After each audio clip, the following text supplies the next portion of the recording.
السلام علیکم ناظرین، welcome to B H Z info zone.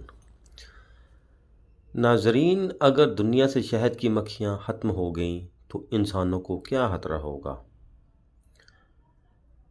اگر دنیا سے شہد کی مکھیاں ختم ہو جائیں تو انسانی نسل 4 سال کے اندر ختم ہو جائے گی۔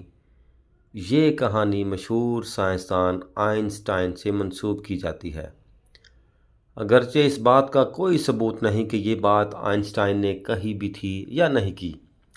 تاہم ناظرین، یہ ایک ناقابل تردید حقیقت ہے کہ شہد کی مکھیوں کے بغیر دنیا کی خوراک کی پیداوار کو ناقابل تلافی نقصان پہنچے گا۔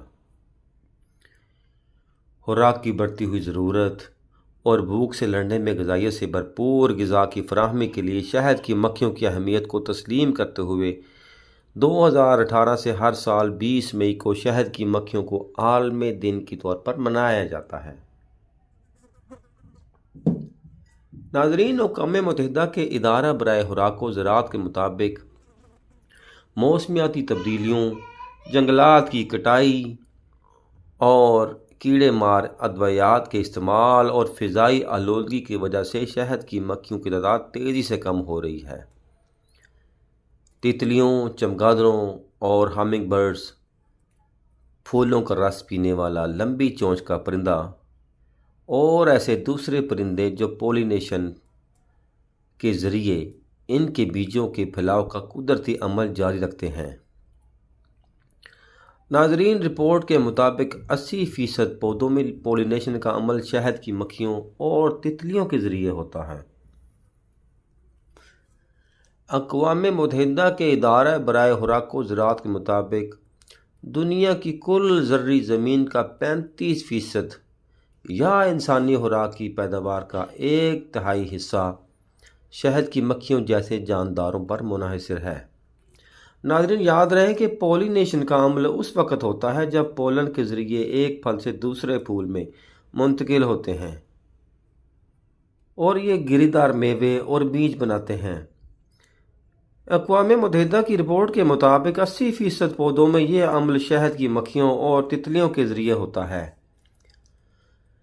جب شہد کی مکھیاں پھولوں سے رس اکٹھا کرتی ہیں تو شہد کی مکھیوں کے پاؤں سے پولن چپک جاتا ہے اور پھر دوسرے پھولوں تک انہی مکھیوں کے ذریعے پھیل جاتا ہے۔ ناظرین، یہ جنگلات اور نخلستانوں کے پھیلاؤ کی بنیادی وجہ کہا جا سکتا ہے کہ شہد کی مکھیاں ایک پھول سے دوسرے پھول میں پولن کے ذرات منتقل کرتی ہیں اور پودوں کی افزائش کے لیے بہت مددگار ثابت ہوتی ہیں۔